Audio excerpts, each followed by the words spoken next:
وراه رجعت مشيها امام المرمى.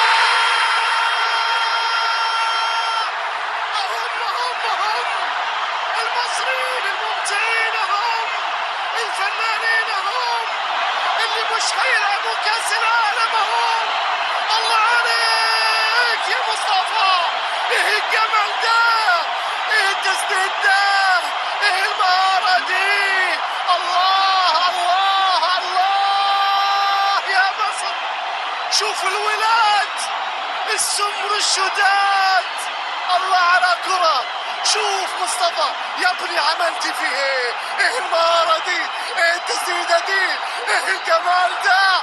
الله، هذا المصري، هذا المصري يا من تسأل عن مصر وكرة القدم. اهو اهو مصري اهو، يا سلام يا مصطفى، ايه اللي عملته يا مصطفى. كورتوا بص شوف زينا، بص شوف زينا. يا مخرج عطني الهدف مرة ثانية وحاعمل نفسي ما شفتوش وحعلق مرة ثانية، لو يجيب لنا اياها من البداية. يلا يا مخرجنا في الكويت عطنا اياها مرة ثانية. قبل صلاح، صلاح لتريزيجيه، تريزيجيه، تريزيجيه حطها، حطها. الله عليك يا فيفا، بص شوف يا فيفا، بص شوف المنتخب المصري بيعمل ايه.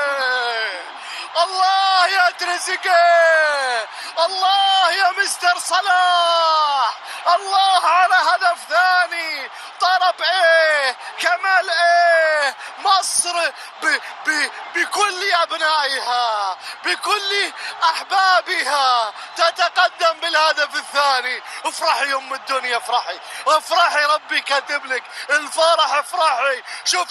شفتوا المصريين ولا ما شفتوهمش يا بلجيكا؟ مصر من حسن حظكم مش موجودة في كاس العالم. الله عليك يا صلاح، ايه الاسيست ده، ايه الفينيشنج ده. ايه المصريين دول، انتوا منين بتلعبوا كده، انتوا ازاي. المصريين يتقدمون بالهدف الثاني. بلجيكا يجرح كبرياؤها بعد سلسلة من المباريات بعدم الخسائر. هدف كم افرحني وكم احزنني، كم افرحني بتقدم مصر وكم احزنني على غياب الفراعنه عن المونديال. لما نصل